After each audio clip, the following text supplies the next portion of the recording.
What's up, guys? It's your boy Hokage Puya here. AFC World Cup qualifying is done. I already posted the preview or the review video of all of round three yesterday. So check that video out if you haven't already. But today is all about Iran. Today we're gonna talk about Iran's performance in the last two games of round three qualifying against Qatar and against North Korea. We have some things to say, and I say we because my boy Darren is here again. We're gonna break it down. We're gonna go over the Qatar game, and then we're gonna go over the North Korea game. Honestly, the North Korea game, even though we won, I have a lot of things to say about someone, and Darren has a lot of things to say about a certain someone as well. So we're gonna destroy that guy's whole legacy in this video today. So yeah, if you're not already subscribe to the channel. Darren has his own channel. I'll just put it in the description. He doesn't really post much on it. And yeah, is there anything you want to say, Darren, before we get into all this Iran talk? Team Melli. First of all, Puya, thank you for having me. And yes, there's a lot to say. A lot of our weaknesses have been exposed, so we have much to say. And I mean, this international window, we really got exposed. And in some ways, it's positive because now we can slowly see the weaknesses. And I hope this is a learning lesson because we cannot do this back and forth again. Because I already saw this happening with the squad selection, and yeah, it just came to reality now. Okay. Yeah. Let's get into it. Let's start with the Qatar game now. I was kind of watching this out of the corner of my eye at work. So basically, me and Darren broke it down in the preview video. A lot of injuries. A lot of the top guys in the squad weren't here, so we were gonna see kind of almost a brand new starting 11. I'll just go down to the starting 11 so we could see. Beiranvand started, Hardani, Agassi, Khalizadeh, Mohammadi started in the back four, Hosseinzadeh and Ezatullah in the double pivot, Karimi Alipur, Ali Alipur from Persepolis, Mohebi 2.0, and Taremi started up in the attack. So this is how we lined up. And in terms, say that again. So this lineup, you have to switch the position of Hosseinzadeh and Karimi. Oh, is it wrong? Oh, yeah, Academy was more in the midfield, yeah. But anyway, these are the players that started. I mean, in terms of regulars, I mean, Hardoni is slowly becoming a starter, but I still say he was not a starter. Agassi, this is like one of the first times he started for Team Melli. Hosseinzadeh rarely ever plays. Academy rarely ever plays. Mohebi 2.0, I honestly didn't know Mohebi 2.0 existed until like 6 days ago. Ali Alipur finally got a chance, but he came off after 38 minutes, and then Taremi played the whole game. So some new faces, probably, compared to other people's expectations, I think some Iran fans might be happy with that. Other Iran fans might not be. They maybe wanted to see an entirely new 11 so people can get chances because Iran already qualified for the World Cup. I know, Shayan, your boy Shayan that you wanted to shout out later in the video.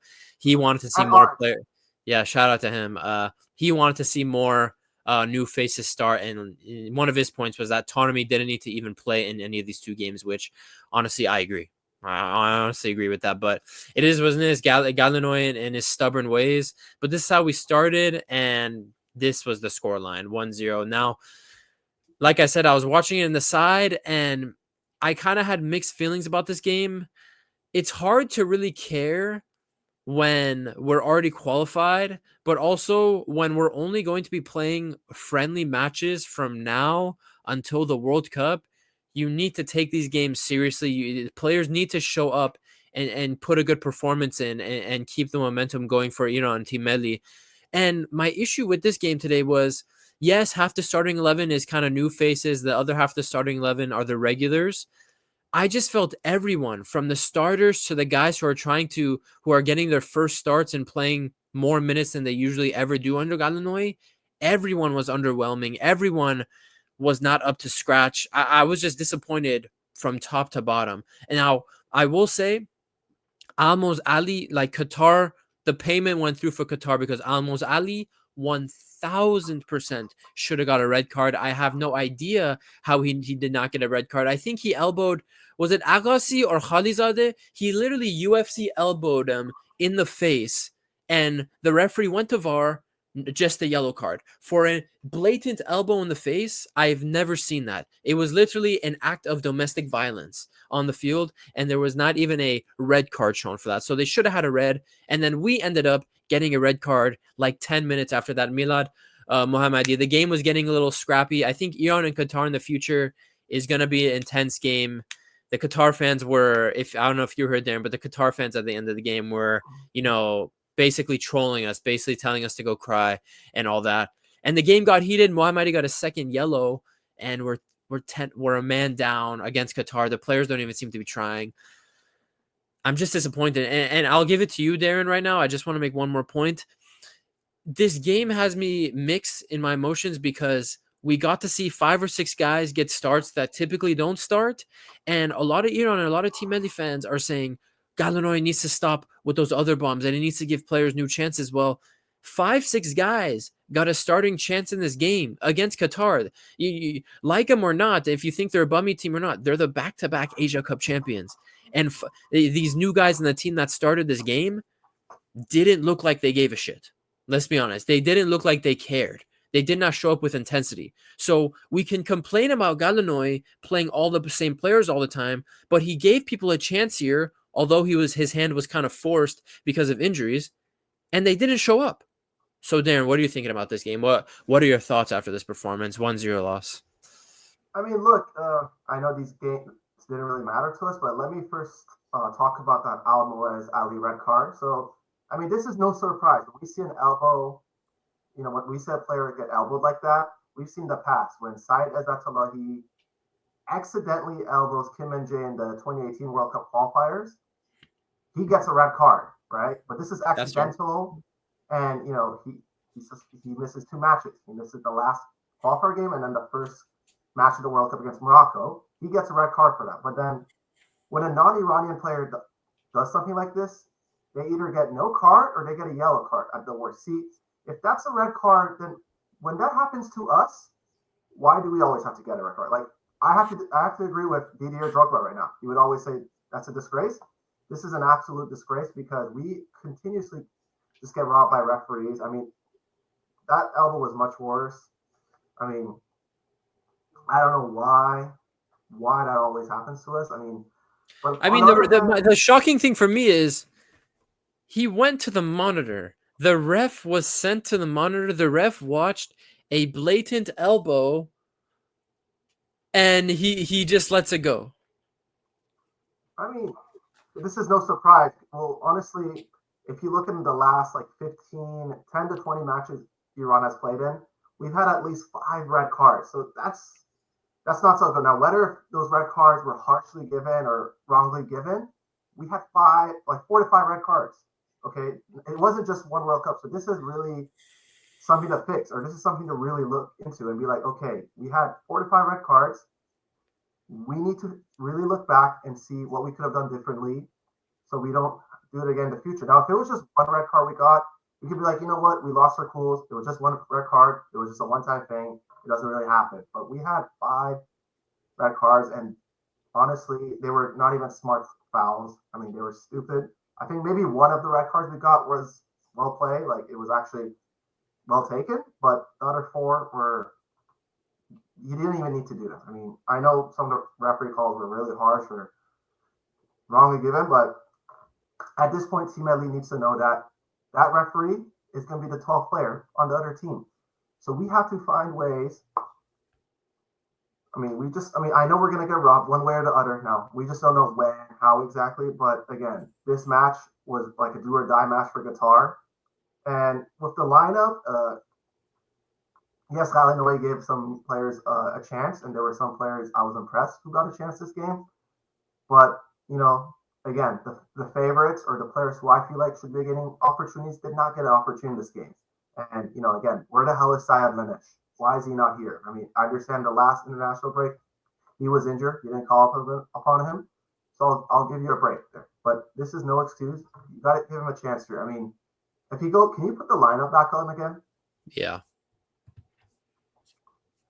All right. So, again, I don't even think Bayram should have played. I feel like Bayram is a good goalie, but he made a good initial save.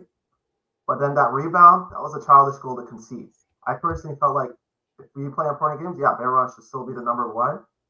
But this goal was kind of on Shoja Khalizadeh. I was hoping Hossein Hosseini and Payam Yazman playing these last two games because these games don't really matter. Or Pura Laganji on his return. Well, like Pura Laganji got what? He didn't 0 play, minutes. He got but 0 minutes in these two games. Like what the? And also, how about this? Sadeh Moharami, 0 minutes in two games. two Are we serious? players. Are we serious right now? The guy who was looking like our best player at Asia Cup in the first two games. Are you serious right now? 0 minutes, Ghalenoei? Yeah, I wanted to see. I mean, yes, Sadeh Moharami and Mortaza Paraleganji were two players who tore their ACL, and this was their first time back in the squad. So I was hoping to see them get some good minutes because if you're gonna, I mean, if you look at this lineup or if you look in our in the last 5 years, Shoja Khalizadeh has been playing 99% of the games for Team Elite, and he's been playing 90 minutes fixed. Why is he playing fixed? I mean, And he's I old. saw He's 36. it's It's not not about like the age. he's 36, I think. He's going to be 37 by the next World Cup. 36 right now. Yeah. Look at this. And again, Shoja Khalizadeh, I don't mind him getting called up to the national team, but he shouldn't be playing these games, And important look at games, that. or even. Even less. Khalizadeh made an error that led to the goal for Qatar. Like, come on. I mean, he couldn't. I mean, when he was tracking back, he didn't look quick enough. I mean, man was. I don't know. I mean, again, Shoja Khalizadeh. I know he tries his best, but honestly, if It's we not good didn't have enough, any, bro. It's not. Who cares? This isn't try your best Chuck E. Cheese competition. Like, this is the World Cup we're talking about. Like, then I think, like, maybe my memory is a little foggy, but I'm pretty sure in just round 3 qualifying alone, this isn't the first goal Khalizadeh made an error on. I'm pretty sure he made errors on like 3 or 4 or 5 different goals in round 3 qualifying or in all of qualifying. That's too much, bro. That's too much. but here's the thing. Now, if Iran had shitty center backs and we had no one else better to call upon, then I'll be like, okay, that's why he's playing. But the thing is, we have much better center backs. Okay, Yeah. play this guy in the non-important games. Don't play him in the important games. Like if we wanted to really use him against North Korea, I wouldn't have minded that if we used the more younger center backs in those more important games. But the thing is, he's playing, and honestly, it's just like I understand it's good to have some experience in the lineup, and I feel like he could be a good locker room player. But in the World Cup, I mean, we need to be in business. I mean, we need to be ready. We need the young faces to be playing right now.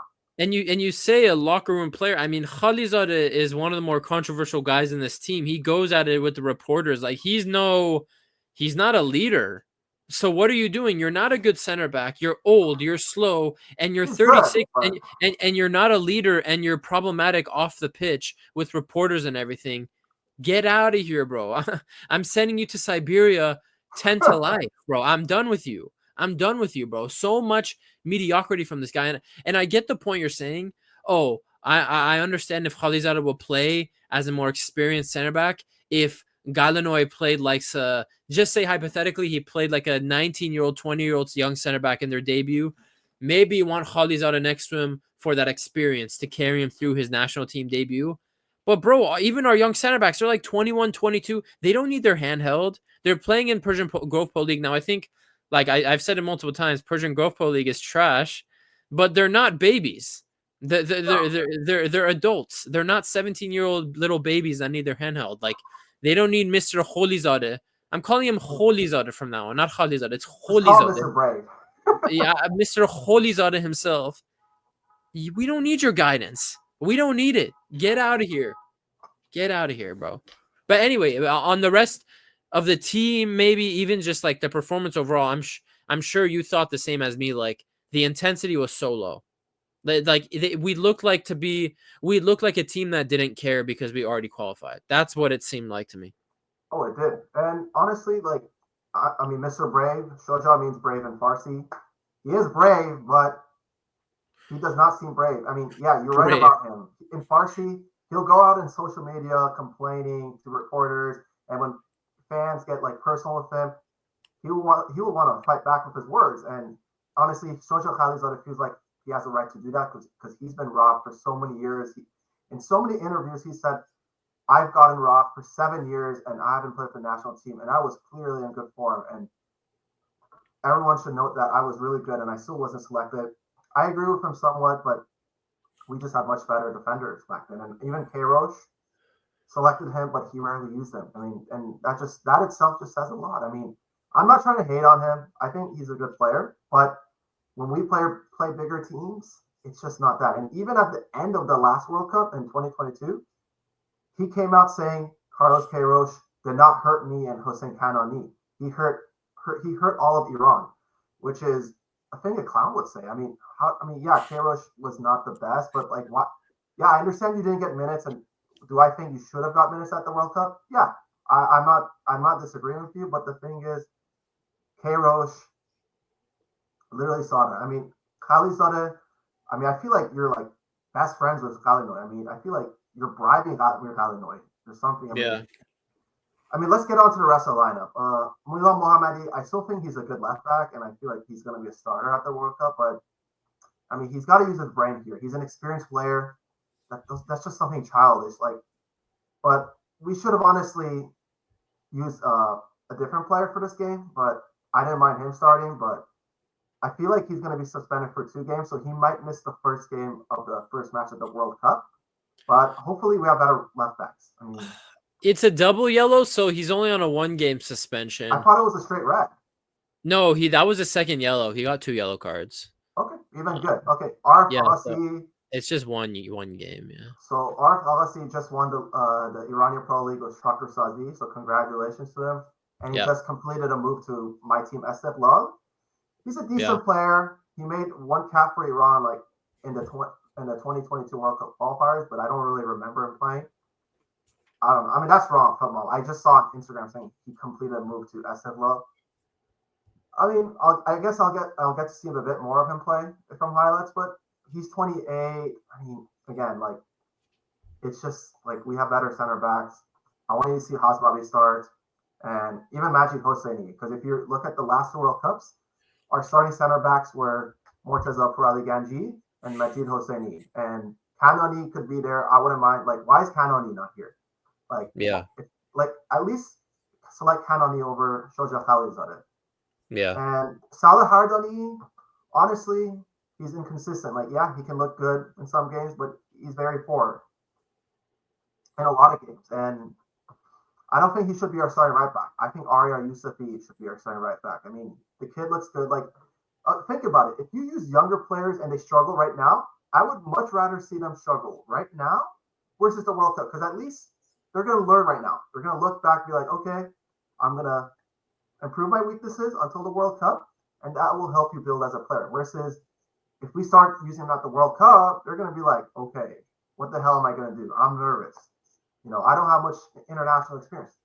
We have to use these guys as much as we can before the World Cup to prepare them. I mean, the more games these guys would have played before the World Cup, then we would have looked much better at the World Cup. But right now, it's just like Ghalenoei being stubborn and using the same players over and over again. And yeah, but Salah Hardani, he's okay, nothing special. But I think Arya Yousefi is better, and I'm an SL fan. I'm saying this. Now the midfielders, Ezzatullahi, I think he's a player who always plays well with the national team. I'm disappointed he plays in UAE. I mean, I hope he leaves, but he's a good player. He's an experienced player. He's our best like deep lying guy. Like he's our most mature kind of guy in the midfield. Like he's gonna be there. Yeah. I mean, I still remember it like yesterday when he made his debut for Team Elite. He was a teenager. And, you know, against Turkmenistan under the Queiroz era, like 10 years ago. So why can't Ghalenoei use more teenagers or younger players? Like implement them slowly in the starting lineup or give them good minutes. Like, honestly, yeah. And then talk to me about these 4. Talk to me about these 4 here. These Hosseinzadeh, Alipur, Karimi, Mohebi 2.0. All guys who don't usually start. All guys who look, they all got subbed. They were that bad. Mohamed Karimi. Come on. Okay, let me start with Mohamed Karimi first. So Mohamed Karimi, he's an average player. He's okay. I guess having him in the squad, I wouldn't mind, but I don't want to see this guy starting. He's not he's not good enough for the starting lineup. If you want to bring him on the sub to maintain possession, I would be okay with that. But he's clearly not that good. And then Ali Alipur, I was actually excited to see him start. I feel like he finally got his opportunity. I think they subbed him off right after Milan Marmari got that red card, but honestly, he didn't show much. I mean, credit to him. He was hustling, but I think he's a player who really got robbed in last year's because he had so much competition because our attack is just lethal and he never really got selected. But I don't think we should be having him because we have much better attackers. But since we had some injuries, if you want to experiment right now, he got his opportunity. I mean, if he makes the squad, if he doesn't, I wouldn't be too pissed off about it. Hossein's on it? No, wait. What's his name? Hossein's on it or? I think it's Hossein Zadeh, but his first name is Amir Hossein. Yeah, Amir Hossein. Yeah. Okay, so Amir Hossein Zadeh, he slowly started getting minutes in the last international break, and now he got more. So thumbs up for Ghalenoei for giving him more minutes. And this guy is a real good player. I'm excited to see him play. So yeah, I mean, he played good in both games, but again, got subbed off early. Let's see. Mohabi 2.0. I think he was disappointing in the Qatar game.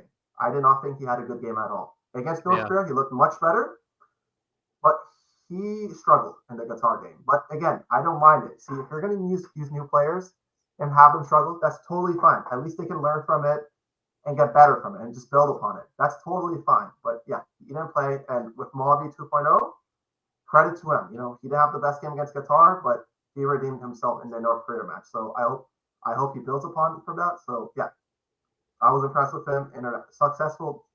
So pretty successful.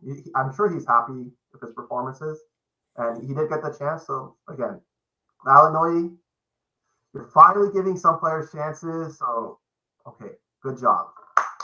Okay, and then even though his hand was forced, if Gaidi and all these guys were here, none of these Golizade, Gaidi, Jaunbach, all these guys. Mohebi, real Mohebi 1.0, none of these guys are starting. I'll tell you right now, none of these guys even get minutes. You know, Shayan actually had a good nickname for Mohebi. He would call him Timo Mohebi. What was that? So Shayan would call Mohebi 2.0 Timo Mohebi. Like Timo Mohebi, yeah. Like Timo he played like a cheap ass Chinese Timo Mohebi, but for sure. He was not good against Qatar. But we'll talk about him in the next game. He was better in the next. But we'll talk about it. I mean, I don't mind him starting, but man, give the guy some rest, okay? He is playing through painkillers. Like, honestly, like if you want to use him, fine. But honestly, let's test out some other players, okay? Give the guy a break. Yeah.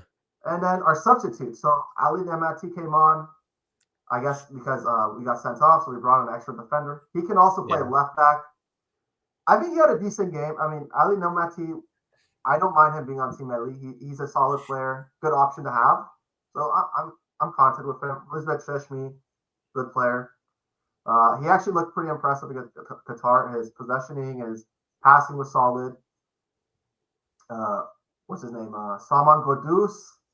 I wish this guy started over Mohamed Karimi. I mean, you saw he came on for him at the start of the second half, so that itself just says a lot. But Salman Godus is slightly declining, unfortunately, but at least his experience and his IQ is very good.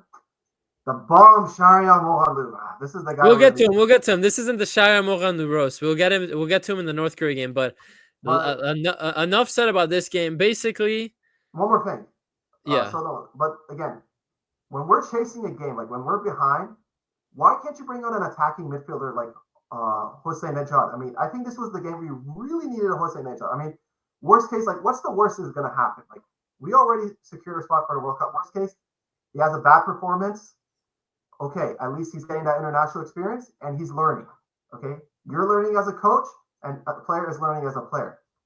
You know, and they build upon him. I mean, I'm not saying he was on the bench though. Was he not available for this game? This is not accurate.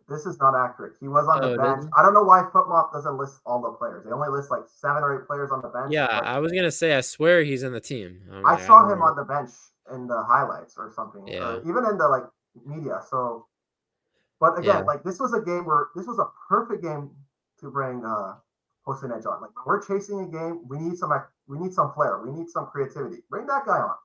But again, Amir Ghalenoei sees Hossein Ejad as Sama Ghodus's sub. So if Sama Ghodus were not to beat her, in his head he's like, okay, I would be giving more minutes to Hossein Ejad. But honestly, you could use both Ghodus and Hossein Ejad in the starting lineup, both at the same time. I would love to see that. I mean, I would like to see in midfield of what's his name?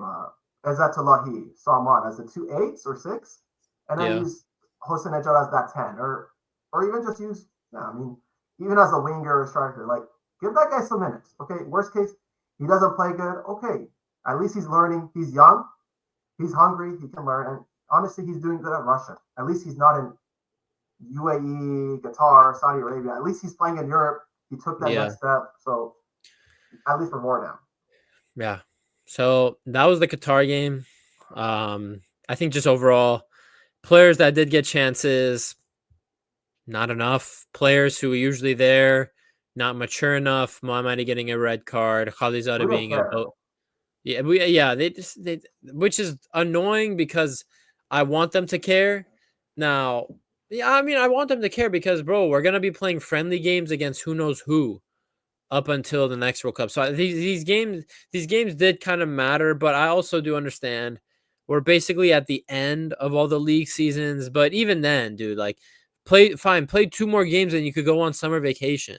But I think everyone in this lineup here, besides Taremi, who's going to Club World Cup with Inter Milan this week, you're gonna go on vacation, bro. You're good to go. Taremi was the only guy who had more football to worry about for the Club World Cup. So, and he's probably gonna play minutes there too. So Lautaro and like Thuram aren't playing all the time, and keep them rested. So that was the Qatar game. I'm gonna pull up the North Korea game. This was a better one. It should obviously a better one at home against North Korea. We should be destroying these guys. We probably could have had more goals, but hey, 3-0. Taremi gets on the score sheet. Mohabi 2-0. Timo Mohabi gets on the scoreline. And then Hossein Zadeh scores a goal in the 93rd minute. We basically did dominate them. North Korea did get a red card as well. So we couldn't actually score on them before they lost a man. But once they went a man down, we just kind of took over in the game. But yeah, here's the stats if you care. Dominated. 6 big chances, but we only scored 3. So we had chances to score before the red card as well. We just didn't take them. And let's go to the starting lineup, because really, I say the games don't matter largely because I didn't really care about score lines. Like if we played the young guys and we had good performances, like there was promise, then I'm happy. Who cares about what the scoreline says? These are good games to get good experience in. But the last game against Qatar, people got chances. People coming off the bench had chances, and they were underwhelming. But this game against a much weaker team in North Korea, Kim Jong-un's boys, you expect to be better. I mean, Mohabi 2.0, if you dropped another disaster class against North Korea, then I never wanted to see you in the team again. Just top to bottom, looking at the team, you're seeing more new faces than usual now. So Hossein Hosseini starting in goal. He's still only 32 as well. Sometimes I forget he's young like Beranvan. He broke into the national team setup really early. Agassi started again, had another good game.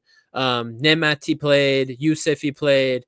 Nuraf Khan. Ezzatullahi started still with, I always struggle to say his name. Razaghinia. Just say Amir Mohammed. Amir Mohammed, whatever. Amir Mohammed. Godo started this time. Mohabi 2.0 started again. Hashem Nejad. Yeah. Long day. Hashem Nejad started, and Taremi started again. Goals coming from Mohabi, Taremi, and down here, Hossein Zadeh, who scored in the 93rd minute. And honestly, we're going to get to Mr. Shahir Moghanu, but before we spend a couple of minutes destroying his whole life and his whole existence, thoughts on the lineup, thoughts on the performance. I thought pretty straightforward. Like players who got chances in this game, it's North Korea, bro. Like there shouldn't be an issue here. Like if you're a guy trying to get into the team, this is the perfect game to show something for yourself, right? So yeah, this lineup, I think it looks much better from the last game. Hossein Hosseini, this was something I was trying to say. I wanted to see both Hossein Hosseini and Nielsman play both of these games. It didn't really matter who played what game. Give Bayroman a rest. We already know he's our first choice goalkeeper. So yeah, he played. I mean, I think he made like one save. I mean, they only had like maybe one shot on target, so it was a pretty quiet day for him. Not much to do. Noor Afghan, I don't mind this guy getting called up for the national team. Like, if we're going to use him as a substitute, or if he's going to play in these games where they don't really mean a thing to us, sure, call up on him. But let's not forget, he got cut from the last 4 major tournaments.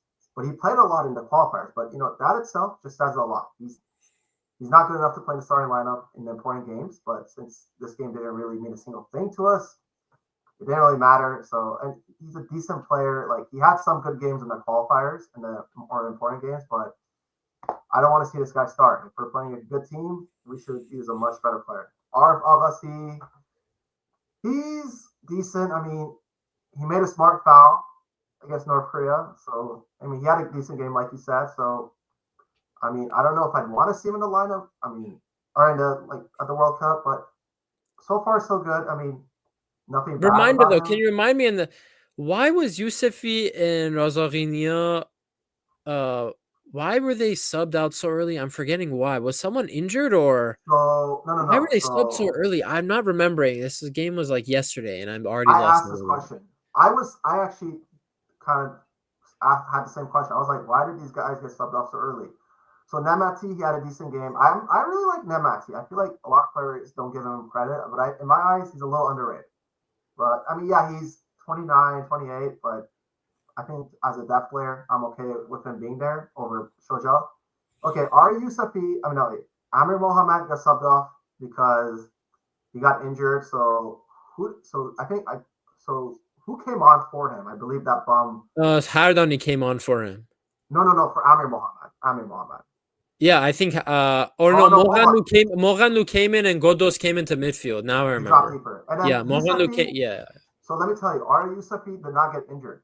It turned out that Amir Mohammed in those 34 minutes, if I had to give him a match rating, I think he was like a 5, 6, or 7. I mean, I'm gonna say he had a 6 out of 10 performance, which is honestly not bad. Like, he was making good runs, putting crosses in, shooting. He's 19. He's 19. Don't forget, he's 19. Amir Yusufi or Arya Yusufi? No, I don't. I thought you were talking about Amir. I heard you say Amir Mohammed. My bad. No, Yusufi. Yusufi's like 22. Yeah, he's 23. He's 23. So I want him to be our starting right back. So he needs to get as many minutes as possible, so he can be ready for the World Cup. I mean, he had a decent game. Wait, did you say you know why he got subbed off after 34 minutes or no? I do. So he got subbed off because when Razak Niog or Amir Mohammed got injured, they brought on that bum Mohalu in and then go to drop deeper. And the reason why they brought Yusufi, it turns out that Ghalenoei was not that impressed with Yusufi's performance. Now, was he having the best? Now, was he having the worst performance? No, but was he having a good performance? No, I think he was having a decent game, average game. I mean, I think he had a decent. He was having a decent 30 minutes. No, I'm sorry, that's horrible.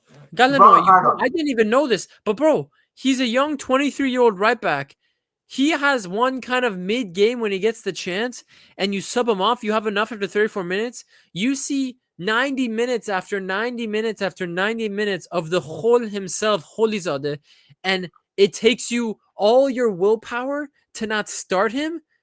Bum, Ghalenoei. What a fucking idiot that guy is, bro. Stupid ass monk. Idiot. Dumbass. He had a comment. Amir Ghalenoei had a comment about our Yusufi. I think in the last round of the qualifiers, when Iran played Hong Kong, they won 4-2. Ari Yusufi started that game, and he was at fault for one of the goals. But again, who cares? It's Hong Kong.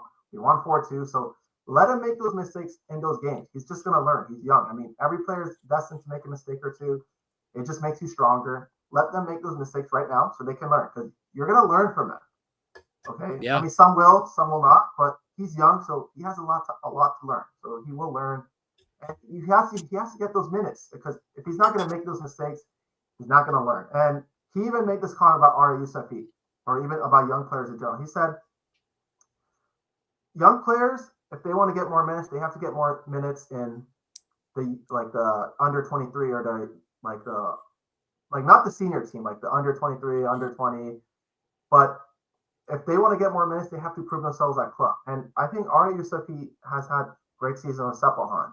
And he says that he was at fault for those games, for one of that goal. And, that just shows that he's not fully ready to play the national team. He needs to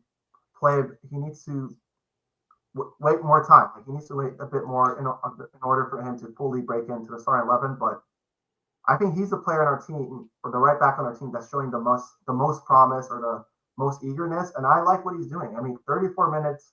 Okay, even if he's having a mid-game, it's North Korea. Like, who cares? Like, this is where you should be experimenting. Like, if he has a bad game, okay, fine. Don't play him the next game. Test other players out. Let him figure it out. Like you said, it's North Korea.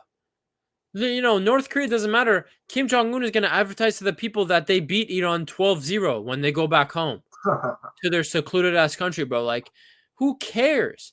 I mean, I don't get it. Why he's let him figure it out. It's like it's like not letting your kid ever try to figure things out on themselves, always holding their hand. Bro, what do you want? You want Yusufi to always have 10 out of 10 Philip Lahm performances, bro? No, he was having dude. a decent game. Relax. Let him figure it out. How are younger players supposed to become comfortable how are younger players supposed to be comfortable getting minutes in this team and trying special things and try to stand out and be impressive if they're, subbed out, if they're criticized for a couple tiny mistakes they make? Like, it's crazy to me that this is Ghalenoei's mentality towards the youth. Really, like, I'm just, it's so crazy to me. I don't know.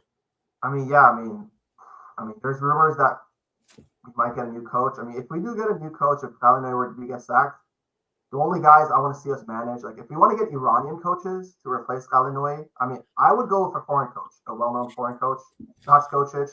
But if we were to get an Iranian manager, I would either want to get Yahya Gul Mohammadi, a guy who's proven himself in the Iranian Pro League. I think him and Ghalenoei are the top managers ever to manage the Iran Pro League as of now, or as in the last decade or so. And then Farhad Majidi, fairly young guy. You know Farhad Majidi? I've heard of him. Yeah, I mean, again, I don't watch the Gulf Pro League a lot, so I mean. No. He played on Esteghlal. He coaches like a team in Emirates. He was even the Iran U23 coach for a short period of time. So even if he comes, I wouldn't mind that. But obviously, we would need someone a little more experienced. And I mean, he won the Iranian Pro League with Esteghlal, and he was undefeated with them like 2 or 3 years ago. So for a young manager, that's pretty impressive. I mean, if you go undefeated a whole season and win the league title, hey, credit. I mean, at least he's learning. But yeah, if we want to, if we're gonna sack Ghalenoei like 1 month or 2 days before the World Cup, then you might as well just give Amir Ghalenoei a chance, see if he performs well, or he does go to the World Cup, and if he doesn't do good, then sack him, and let's appoint Gul Mohammadi or Farhad Majidi. But if we do want to sack Ghalenoei, if we want to get a new coach, I feel like we should get a new coach within the next 2 to 3 months, not 1 month before the World Cup. Next month or two. By this September. Summer. I'm against the sacking. If you wanted to sack him, you should have sacked him after Asia Cup. 1 year. No, sack him. Like, if I'm saying if they wanted to sack him, like, for me, if we wanted to sack Ghalenoei, it had to be after Asia Cup. But now we're a year away. You have to sack him now. It's your last opportunity the next month or two to sack Ghalenoei. If we are in April 2026 and we get news Amir Ghalenoei is going to get sacked, bro, I'm not watching a single Iran game of the World Cup. I'm not even going to bother buying tickets to go see Iran play. They're not going to exist to me. I will just support Germany, and I might have to switch over and support that bum-ass USA team because I'm not going to waste my time. So it's either sack now at the very last moment you can, or don't sack at all. Exactly. Don't sack at all. Look, Ghalenoei, you need to really go through our recent performances and really make some changes, or else you will get sacked. Now, I understand you have the board, the members of Iran or the Iranian Federation supporting you or backing you up, but it's just not enough. I mean, I think you're a decent manager, and I do want to see you succeed. And you had good moments with Team Elite, and his substitutions haven't been the best. But when Ghalenoei has made wise substitutions, it's benefited Iran in so many ways, and we've seen us be successful in many ways. So I really need him. I mean, really just use your brain. It's not rocket science.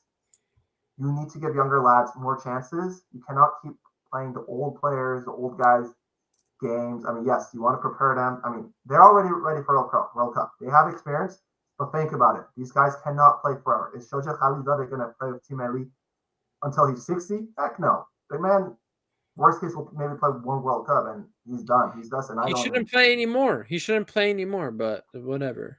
I mean, how about the midfield, bro?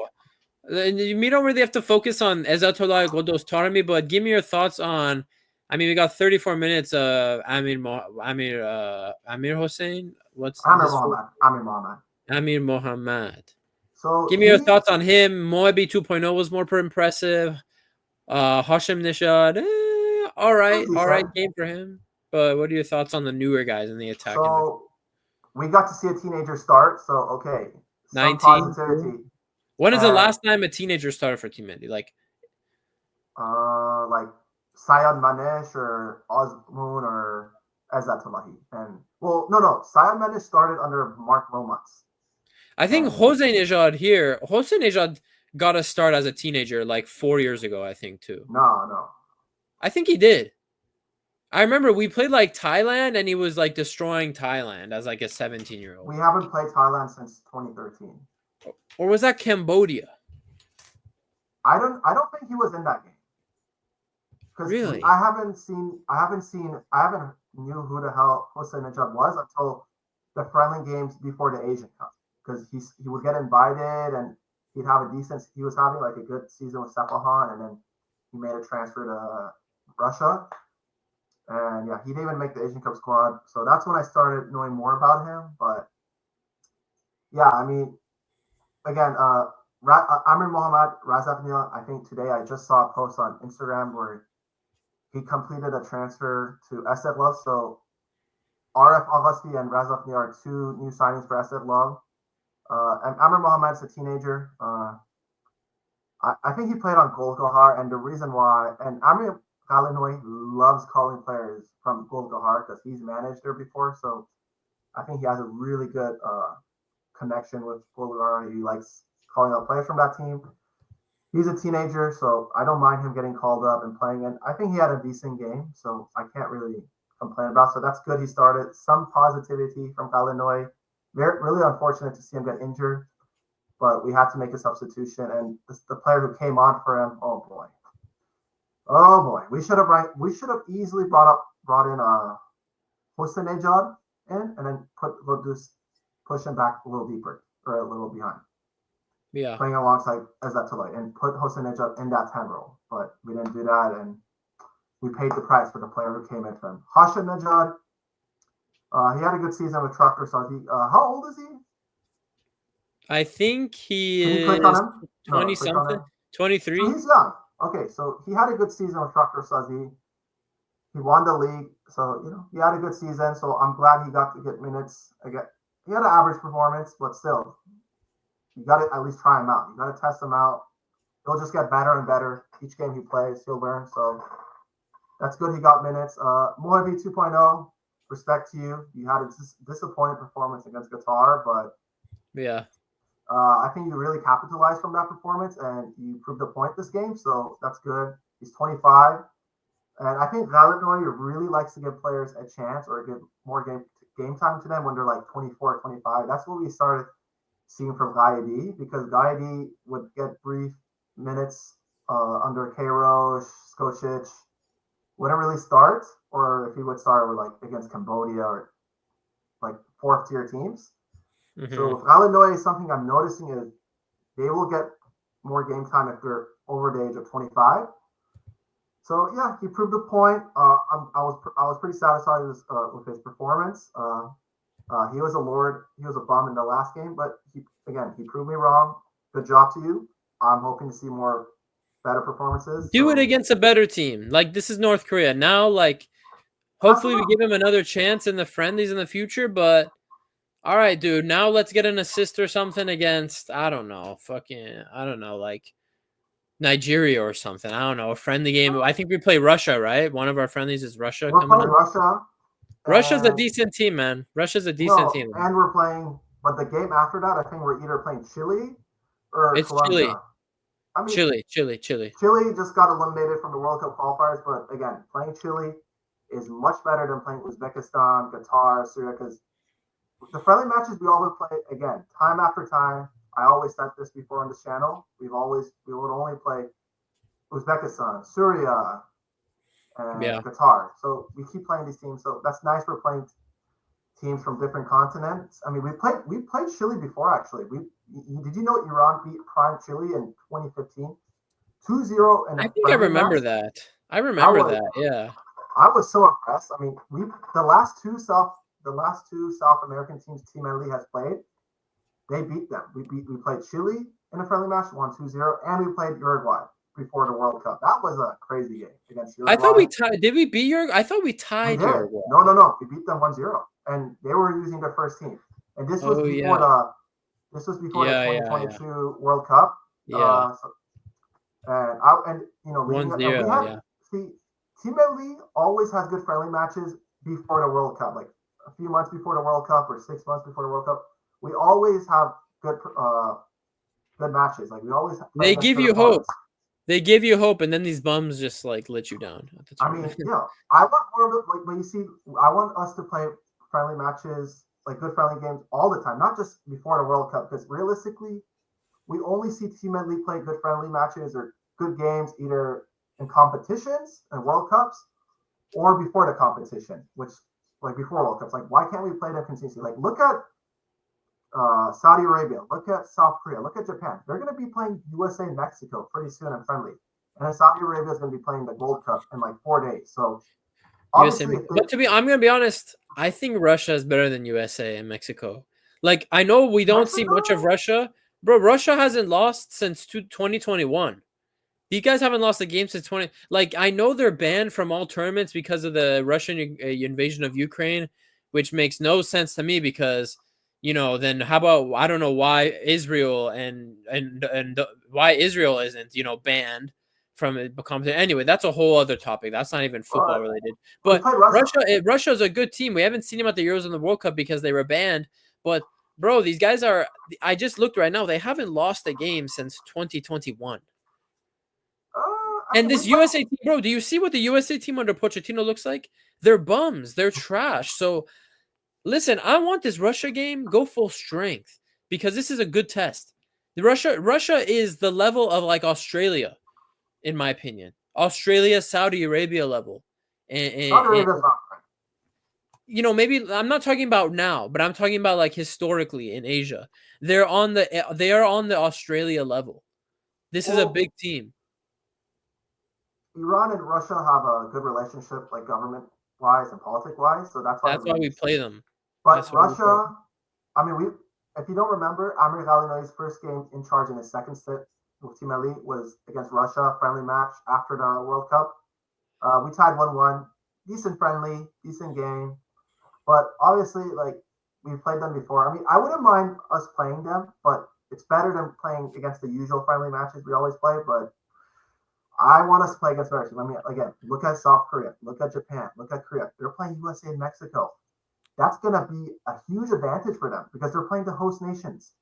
Now, even if they play like shit, they play bad, at least they're going to learn from that and they can build upon from it. You know, they're playing the host nation, so that's a huge event. And don't even show me that guy. Darren, we're 49 minutes in. Let's end the video on this.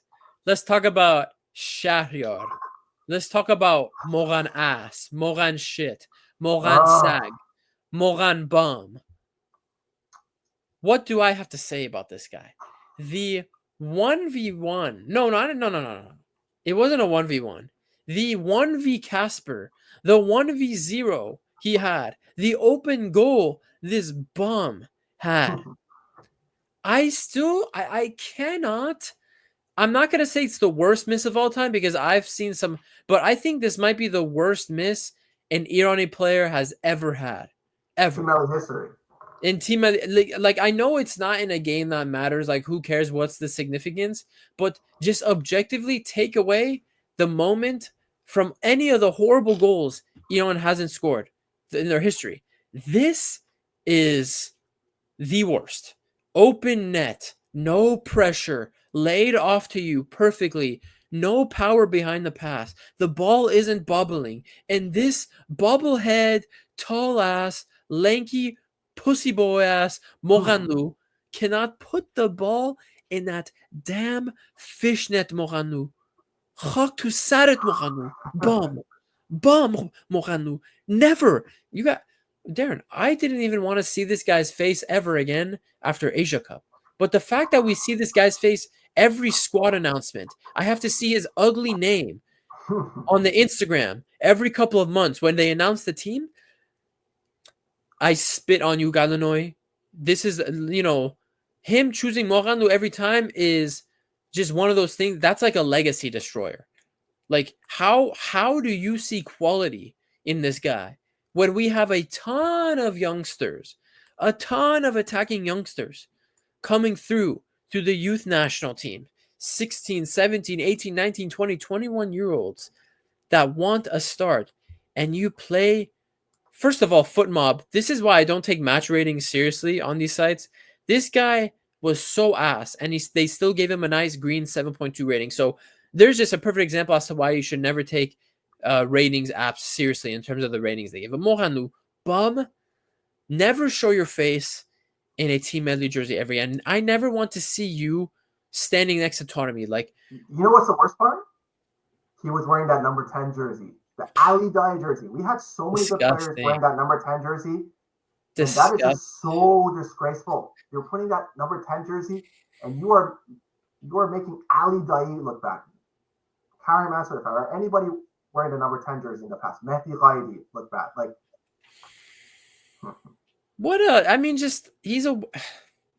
listen, it's just football at the end of the day, but when he's such a clown. He's just such a clown, bro. He's just one of these players.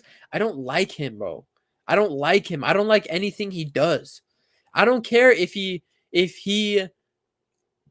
single-handedly overthrows the Islamic Republic. I don't give a shit.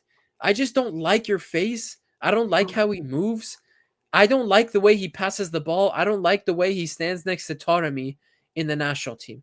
Bro, he might rub his bum bozo gene off on Taremi. We need to get this guy banned from Team Medley because we don't need his loser ass even speaking to Gaidi, Jahanbakhsh, Golizadeh, Taremi, Azmoun, Godos, Ezatullah. I don't even want him interacting with our country's best. He doesn't deserve it, bro. I mean, I hate when people say, "Oh, I could have done this, I could have done that," when they've never played professional football. But bro, this is just one of those cases where you or me would have been in that position because Moranu isn't quick. I bet you and me are just as quick as Moranu. We're scoring that. We would put that in the back of the net. That's just a fact, bro. I mean, listen. Okay, let me start with Moranu. When I first started seeing this guy play, it was in those Catholic games. So I didn't really mind him playing at first, but honestly, in those Catholic games when he was playing, he even proved that he's not Team Medley material. And those are bum games. That tournament doesn't matter. That was just like a participation trophy tournament. Yeah, and I'm just saying, in those games, he didn't prove much. But honestly, even in the friendly games leading up to the Asian Cup or before pre-Asian Cup, when he was playing against like those low-tier teams or shitty teams, with all due respect, he didn't even perform well in those games. Now, again, I didn't mind him playing those games because at least you're proving that, okay, I'm not Team Medley material. I shouldn't be getting selected with Team Medley, but you see, the more we watch this guy play, he embarrasses himself even more and more. And honestly, when I feel like every Team Medley fan should have came to the conclusion that after his start against Hong Kong at the Asian Cup, he should never have played for Team Medley again. And let me tell you why. Because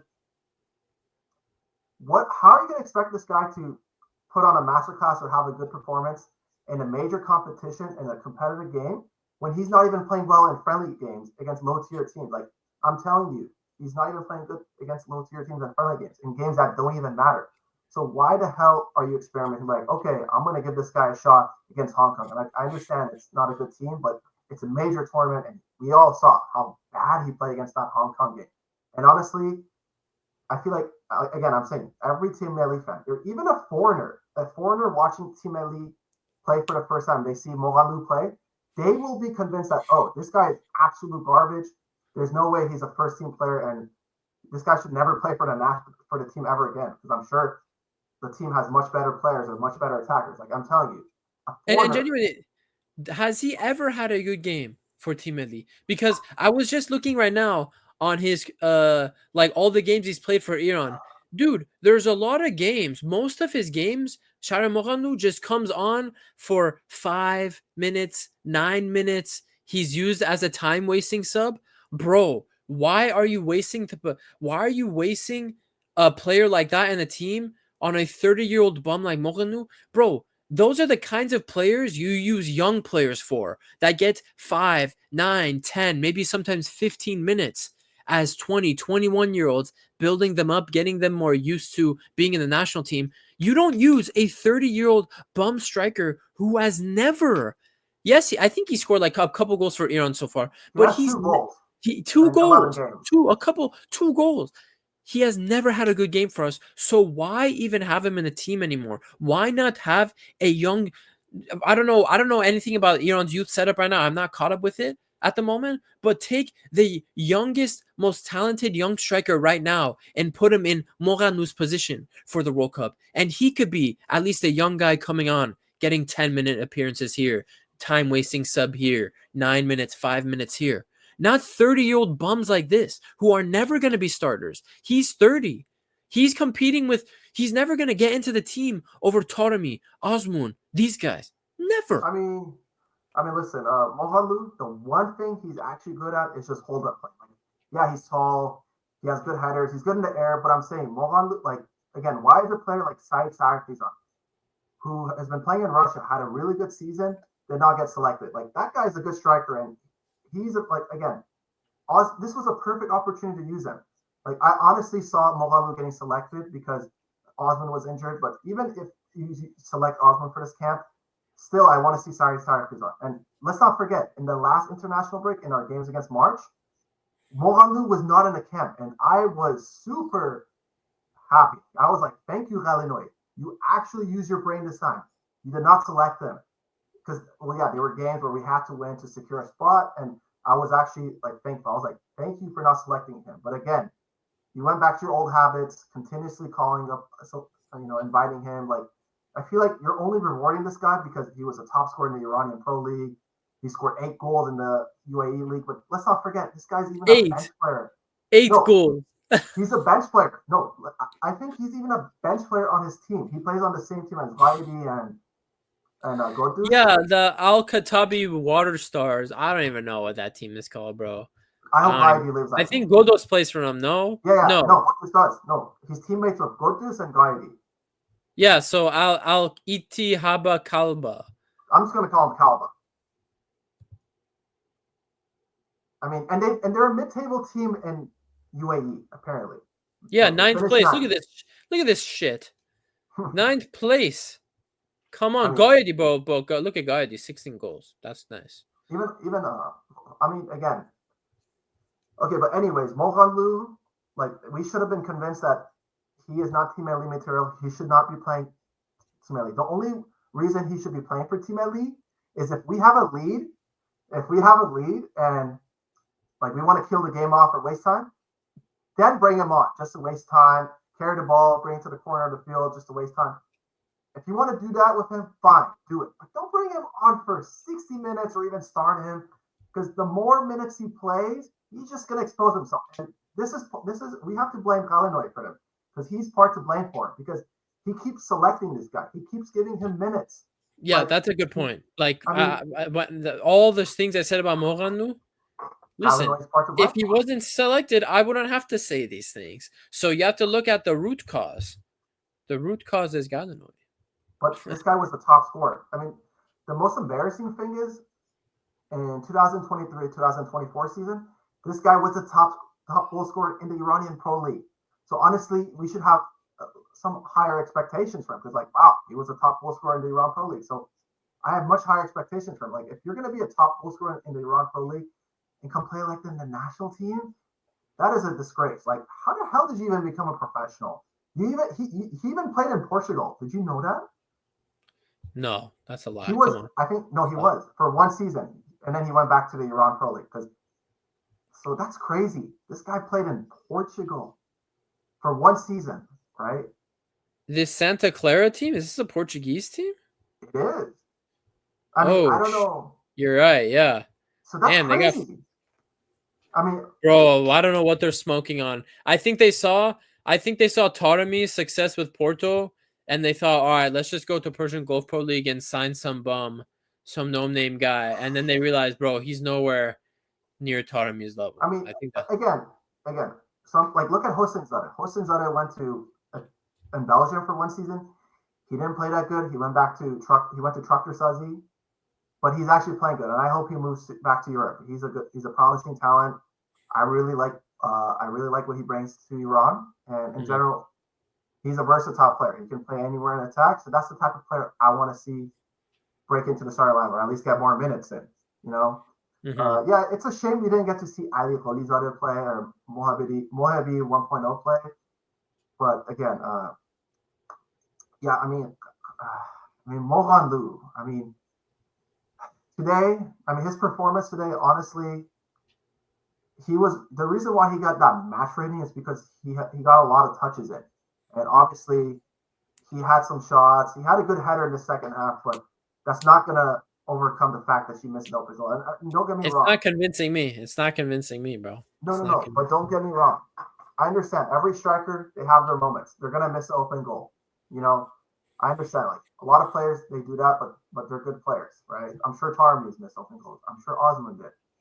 But not as bad as that, you know. And even myself, I'm a center back. When I play soccer, I play center back, and there's times where I played attack, and I don't think I missed an open goal. The last time I missed an open goal was 2 years ago, and that was in pickup soccer. Like, who gives a shit? Like, and it was in those small orange goals. Like, I think that's the last time I missed an open goal. And honestly, yeah, it was all on me. But I think like we all have open goal misses, but Mohan Lu missed an open goal on a big ass goal, and he was 6 yards away from the goal. Like worst case, like if you feel like you're gonna miss that goal, even if he took a first touch on that, he would have controlled it and he would have shot it or tapped it into the goal. Honestly, he could have done that because the guy was like the defender was nowhere near him. He had so much time. But worst case in those scenarios, just use your right foot, or if you think you're not gonna score that by hitting in the air, just keep it low on the ground because you're going to have a better chance of scoring that in the back of the net if you keep it on the ground. If you hit it on the ground, you're more likely to score versus hitting the air. First time, side-footed. I mean, I would have scored that. I would have fucking scored that, man. I mean, I would have. You would have. I would have. You know half the funny? People on Team Medley YouTube would have. That guy Sean would have. My brother would have. No, but you know what's funny? You know what's funny? When he missed that chance, he even tricked the Iranian commentators. Like the Iranian commentators thought he scored. When he took that shot, they thought he scored. And then after that shot went out, they're like, "What?" Like they were confused. Yeah. Like they were like, "What the hell?" Like he missed open goal, and like it was that bad that even the commentators are like, "What?" Like they thought he scored once he took that shot, but no, they were like, "Oh, like what the heck?" And honestly, and if you go on Shahryar Mohanlu's Instagram story. Go on the translation. He's like, I'm most disappointed myself, and I apologize to all the people of Iran. Long live Iran, and I will come back stronger. Apology not accepted. In fact, actually, don't come back. I don't want to see you come back. But kindly, Shahryar,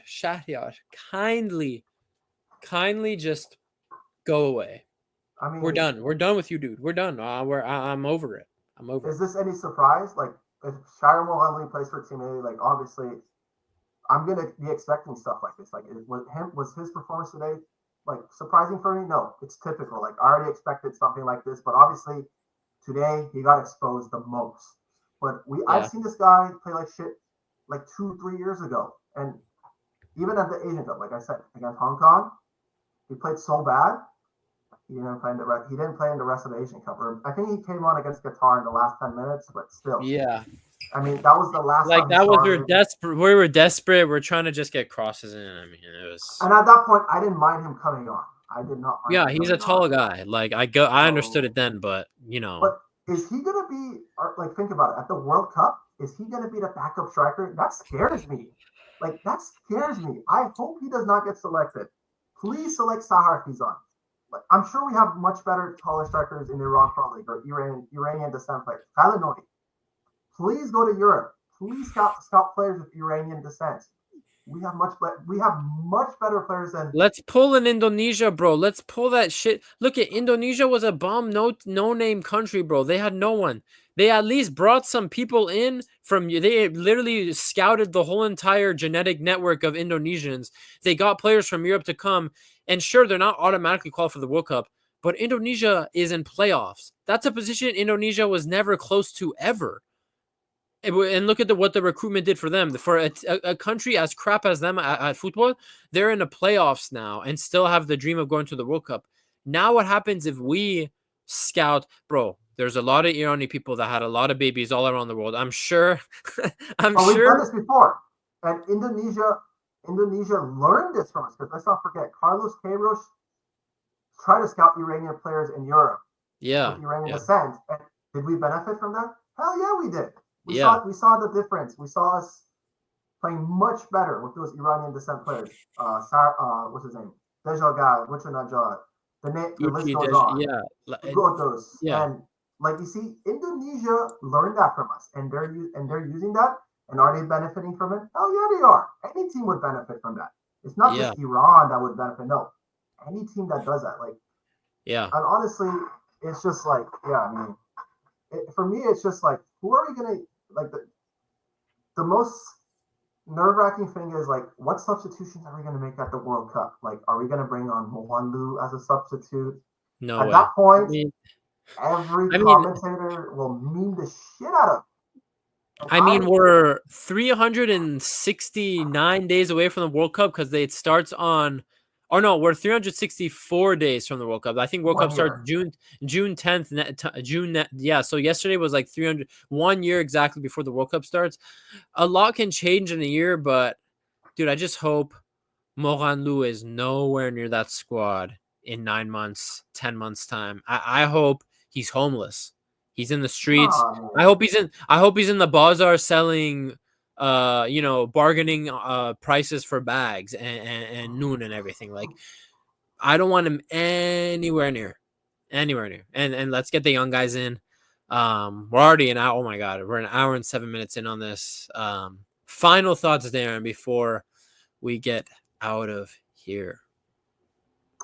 Amir Ghalenoei. Even Amir Ghalenoei, if you looked at the social media posts I sent you, even Amir Ghalenoei was disappointed. But again, why are you disappointed? You're the one who chose to invite Mohanlu, and you're the one who's giving him minutes, or you're the one who keeps selecting him camp after camp. I mean, except the last international break, that was the only time he was not selected, and you saw how much we benefited from that. I mean, sure, we didn't use youngsters, but at least he wasn't there. At least he didn't get minutes. So but why? Okay, I understand. We had a lot of injuries. You're like, oh, okay, I had a lot of injuries, so he was the only guy selected for. No, we have far better players. You could have even selected Karen, who's a free agent, and I still would have been okay with that.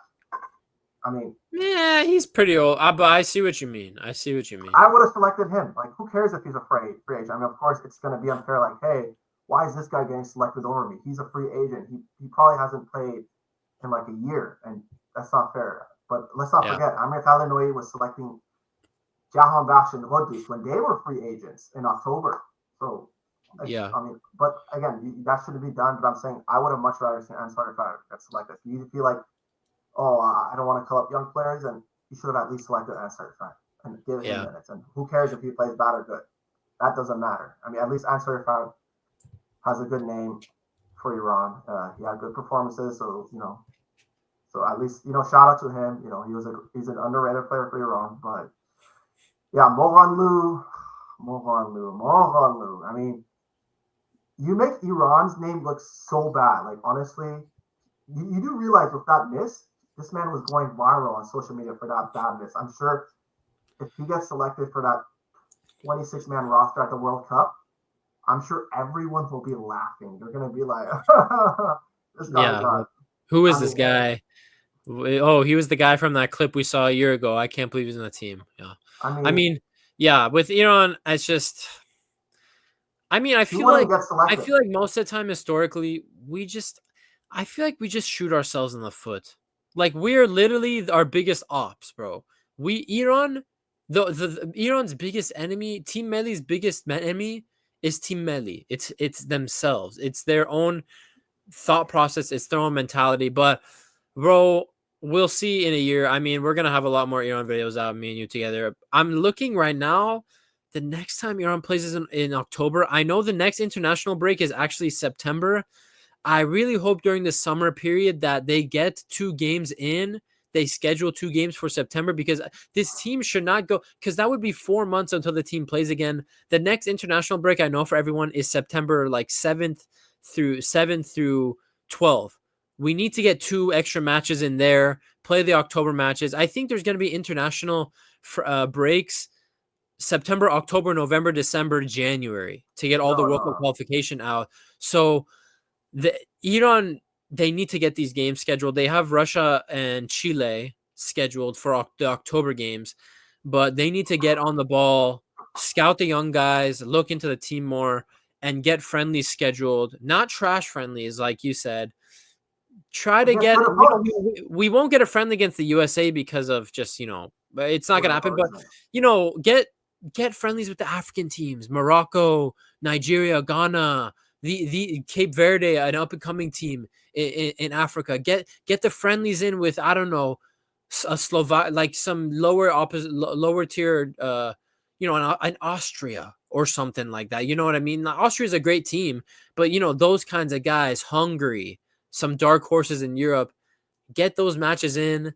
Bolivia, Chile, Venezuela, these kinds of guys, Costa Rica, Jamaica, these would be good friendly matches for Iran to play. So I hope they're looking at teams like that to try and schedule something. I hope our federations are talking to the other federations, but yeah, that's kind of what. Yeah. One last comment about Mohamed. I mean, I don't even think he would start for UAE. Like, I don't even think he would be a starter. UAE is good. I mean, yeah, Qatar has Almost Ali and Akram Afif. Maybe he would start for Hong Kong. He would start for Hong Kong. Let's be honest. Like he would be the tallest person in Hong Kong history, probably.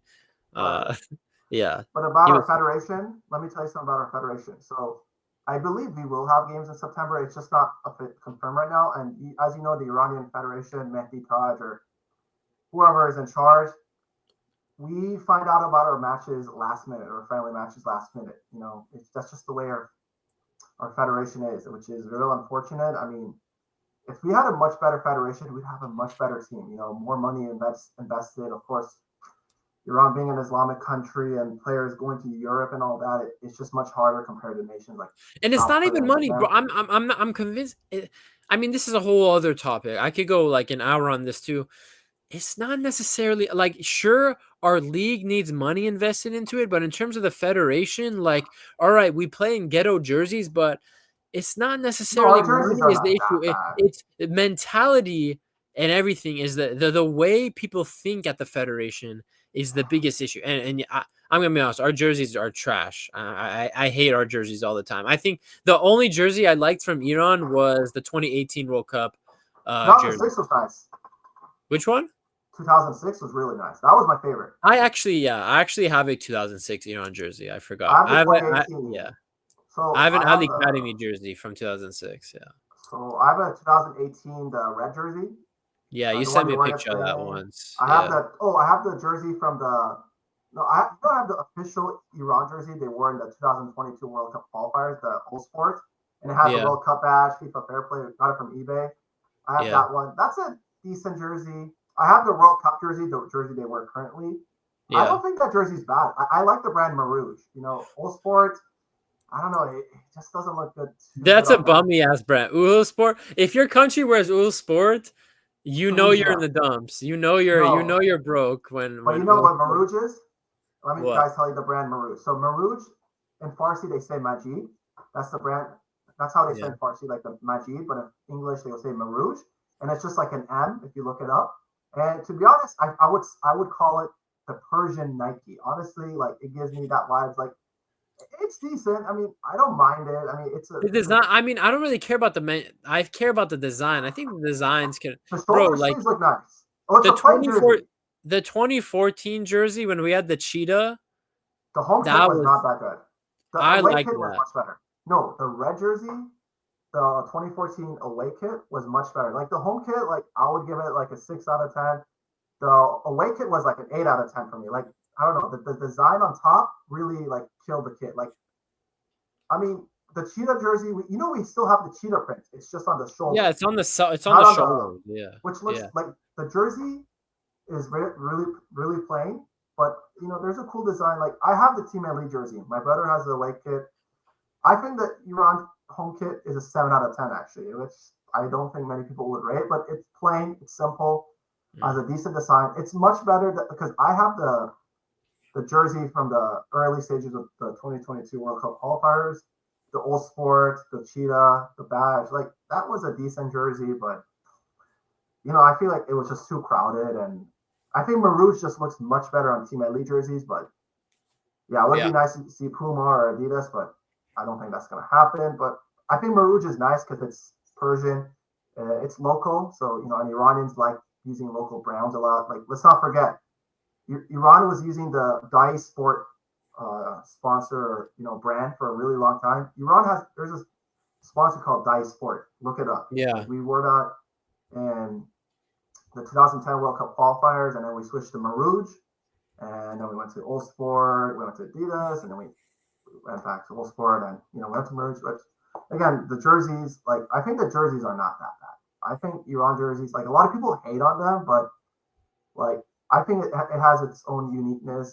There's some there's some good stuff about it. I mean, but yeah, I mean, Iran needs to really step it up. I mean, right now they really need to get their shit together because we are 1 year away from the World Cup. I get it. It's normal for teams to look bad before the World Cup, but this is the time to struggle. This is the time to really build up upon, because if we look like this at the World Cup, we're going to be a disgrace. At least I wouldn't mind us playing at the World Cup. We lose all 3 games, but we at least fight. We show fighting spirit, and at least we'll be able to leave the World Cup with our heads held up high, just like 2014. I mean, I understand we did get robbed, but at least we saw some youngsters play. We saw John Bash and play some minutes for other players, but at least we left the tournament with our heads held up high, and we saw potential from the national team, and we played better than 2018. So at least. But I just don't want us to play in the World Cup like playing like shit or getting embarrassed like against England. I mean the good part is it's pretty likely that we'll reach the second round of the World Cup because there's 12 groups. The 6 best third place teams will go to the next round. So there's a bigger chance of us going to the next round, which will be the first time in our history, we play a knockout game, round of 32, which is great. I mean, obviously, I would love to see that. I mean, if we do that and we lose a match in the knockout match, I wouldn't care. But if you look back at the 2018 World Cup, if we reached the knockout stages, we would have either played Russia or Uruguay, and I feel like we might have beaten Russia because we played Russia before. We know how they are. So I mean, but 2022 was the easiest group. Like in 2018, we were in the group of that, and we were marginally close. Reaching to the next round. And then 2022, it was the Masa Amini politics. Like the players, they were not focused. Yeah, the bullshit. It is just the bullshit. It was just all the bullshit. But what's your take? Who do you not want to see play for the national team? If you had to give a list of senior players or players in general, like would you want to see? Khalizon and Mohanu are top of that. How about John Bash? Jahan Bash, keep him. Like he doesn't make us worse. I genuinely think Khalizon and Mohanu make us worse when they play.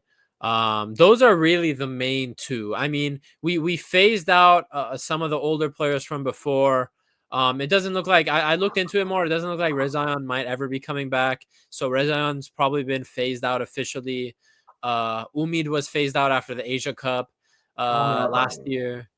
He was phased out, so we've gone rid of some of the old players. It's mainly just Ansari Fard also has been phased out now. So it's really more Haj Safi too. I forgot. Even though there was rumors that Haj Safi might come back, I don't think it's gonna happen. I don't think Haj Safi is gonna come back. But yeah, he was phased out. But yeah, Moghanou and the Khol himself, Kholizadeh. I'm over. I'll call him Brave. I'll just call him Brave because his name does mean brave. Brave, sure, Mr. Braveheart, like it's a Disney movie. But yeah, bro, Iran, Kanoni. Everyone hates on him. Yeah, I don't know why. I don't know what his beef with his Kanoni, but yeah, Kanoni is. He has to fight for his place. It just seems like he's not gonna get like the Ghalenoei privilege. He needs to like do something amazing, and if he wants to start, Kanoni's underrated. Kanoni, like, yeah, a lot of people hate on him because he could be crazy, he could be local, but again, that like honestly, like we kind of need something like that. We need a player who's crazy. I like that about him. Yeah, he's like a macho center back. He's like a Rudiger. Rudiger is like a macho center back. Yeah, he kind of has like the same energy. Like a Rudiger has for Real Madrid. He's a Rudiger, Ramos. I mean, yeah. I think Kanoni, like we play much better when Kanoni played. Like, sure, he's made a couple mistakes for Team Ali, but let's not forget in one of the games I remember Team Ali playing, like he got 2 assists in that game under the Skocic era, and that just shows how weak our midfield was.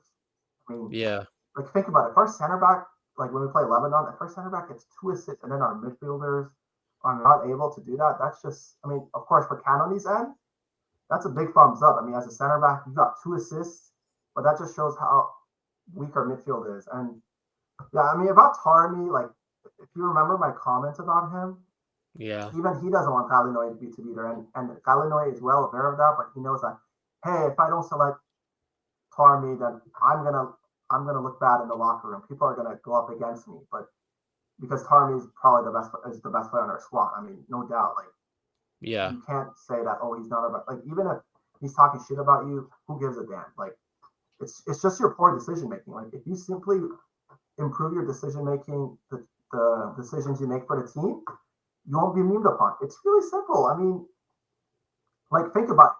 Ghalenoei. If you try to do something and you see it's not working, you need to try something new out. Like, for example, if I use a player and I continuously give them chances, I see like they're not delivering, then I need to give other players an opportunity. Because think about it. Even if that player complains, who gives a damn? You gave them a chance. It was their time to shine. And when they don't shine, they can't expect to get minutes. Of course, yeah. They have to earn their spot. It should be merit-based. It should be merit-based. No I don't care if you've had a good like if you're playing like shit for the last year for club and country, and you don't deserve to be in the team. And it doesn't matter who you are. Even if it's say Taremi from now to June of next year scores 0 goals, has a horrible year with Inter and everything. Don't call him up then. You don't want to call him up. Like, it should be a meritocracy. It should be merit based. That's kind of where that's another issue I think Iran has. Like, it's not always a meritocracy with who's called up into the team and who starts and who gets the chances and the minutes in qualifying. But listen, it's been an hour and a half. We're gonna talk more about Iran in the future. We're gonna have a lot more to talk about, especially if Moghanou keeps getting picked by Ghalenoei. We're gonna have to come on. One thing about Moghanou, I forgot. I watched Nora Fashan's live stream a little bit. He even said something funny. If Moghanou scores against North Korea, I will DM him. Honestly, I might have done something. Like, I honestly would have DM Moghanou or Ghalenoei. Like, obviously he's not gonna open my DM or message, or he's never gonna see it, and I might get reported. But hey, you never know. You never know. Maybe you'll see it. I might get in trouble, so it's not worth doing it. But honestly, I am willing to send. I mean, I follow Amir Ghalenoei on Instagram. I have respect for him. He's a legend, but his decision making is just making him look bad. So you need to really improve on that. If you don't improve on it, I will want you sacked. Like, I will support you. Like, I will support Iran no matter what. Even if you're a coach and you're making poor decisions, but you really need to step it up because you're looking like shit. But Moghanou, if I wouldn't get in trouble, I would have went on his Instagram. I would have sent him a message in both Farsi and English in the same paragraph, memeing the shit out of him. I don't give a damn. Like, with all the respect, give him that real talk. Give him that real talk, bro. He needs a He needs someone to bring him down. He needs to be humbled. I mean, go on his story. You'll see he made a comment on Farsi, and if you click the top section, see translation. I mean, if you don't read Farsi, I mean, I clicked it in English. I understand English better, but I understood both Farsi and English. And yeah, I mean, when you come out doing that, obviously you're like, hey, I'm a striker. You know what? These things are bound to happen. I'll come back stronger.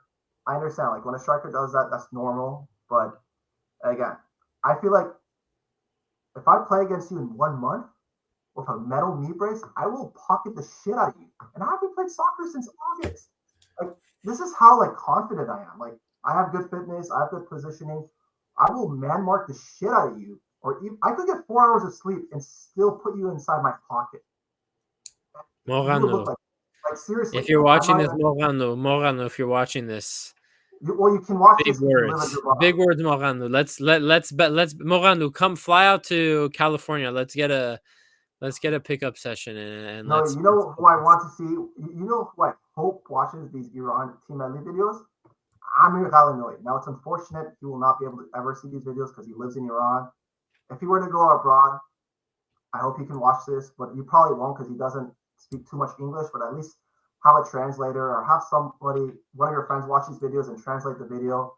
Because I'm sure if you watch any of these videos by Globazon, us, your channel, Cheyon's channel, you will come to a conclusion that, okay, you know what, these guys are putting up facts, or he will just say, you know what, these guys are bozos, these guys are nobody, they don't know jack shit, they live in America, so they don't understand soccer. I live in Iran, I'm a 60-year-old guy, I'm not going to be taking some kids' advice, but honestly, you should, because I mean, but he probably doesn't know, I lived in Iran for 3 years. I was born there. I played on the youth team, so I know how Iranian coaches think. I know how the hell they think. It's not like, oh, I lived in America my whole life. Yes, I've lived here for 21 to 22 years, but I was born in Iran. I honestly learned Farsi when I was playing in Iran or interacting with my family members. Because when I took Farsi classes here with you, Puya, I didn't learn much Farsi.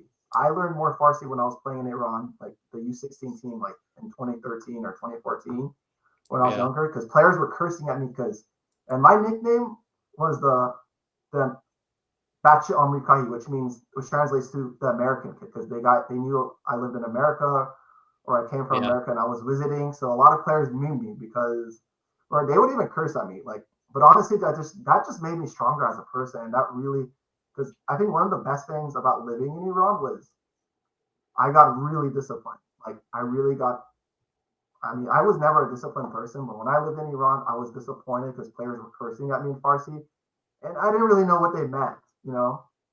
Yeah. But when I looked them up, I was like, oh shit, these guys were cursing the shit out of me. And honestly, I would just say official or I would just say be quiet, or I would speak English and I would make a fool of myself, because when I was playing, I was a little chubby, so I wasn't tracking back. But honestly, that made me disciplined. And that, honestly, if I were to go back to playing Iran, honestly, I might get scouted for like a pro team in Iran. Maybe so, maybe not. But I mean, I'm all right. Let's calm down. Let's calm down. Calm down. But my whole point is, I will destroy the shit out of you, Shire Moranu. I will destroy the shit out of you. Fuck you. Fuck you, Moranu. We're going to end this video just saying, fuck Moranu. Loser. Bum. Me and Darren talking about Iran. We'll be back. We're not going to wait 4 months to make a video on Iran. We'll probably make videos about Iran in the summer. There's always news with Iran. The Iranian national team. The Iranian national team is a little bit like Bollywood, low key. Like there's always never wear that number 10 jersey. Never wear the number 10. Never. I hope you don't even get picked for the World Cup. I hope if you do get picked for the World Cup, I will make a 3-hour roast video on Ghalenoei. But if you do, I hope you don't get a chance and a second play at the World Cup. I'm hungry. I need to go shower and do some extra work. So we got to get out of here. It's been me and Darren. Yeah. Fuck you, Morano. And Ghalenoei probably has maggots growing in his brain. That's why he can't think. He can't think straight. Ghalenoei. Yeah, Ghalenoei. Maybe Ghalenoei, download a VPN, go to the US, and then watch my videos. Watch Gold Bezan, watch Team Medley Talk, watch Cheyenne. Well, freaking, he'll understand. get someone to translate, because we're dropping knowledge for you to use, and you him, just we're kids. To him, we're bozos because we're like, yeah, we live in to America. him we're both those, because we've never played pro, but I'm sorry, I have a brain. I bet my brain is bigger than yours, Amir Ghalenoei. So screw you, screw Morandu, and Ghalenoei, I mean, I have respect for him, but honestly, no respect, no, until he. Well, I'm losing respect. We're losing respect. We're losing respect. I have respect for you in general as a person. If I meet you, I will want to take a picture of you. I will appreciate you for everything you did. But honestly, come on. He's not Ali Doi. Come on now. But he's a legend in Iranian football. But honestly, he's kind of declining. So please learn from your past, from your mistakes, because you're an experienced man, and really step it up. Or else I want you to leave. I will kick you out. I mean, I have no power, but if I was the Iranian Federation, I would say, no mercy, get the hell out of here. I would appoint a real coach. And I would say, hey, if you don't do these things, you're going to be under the radar.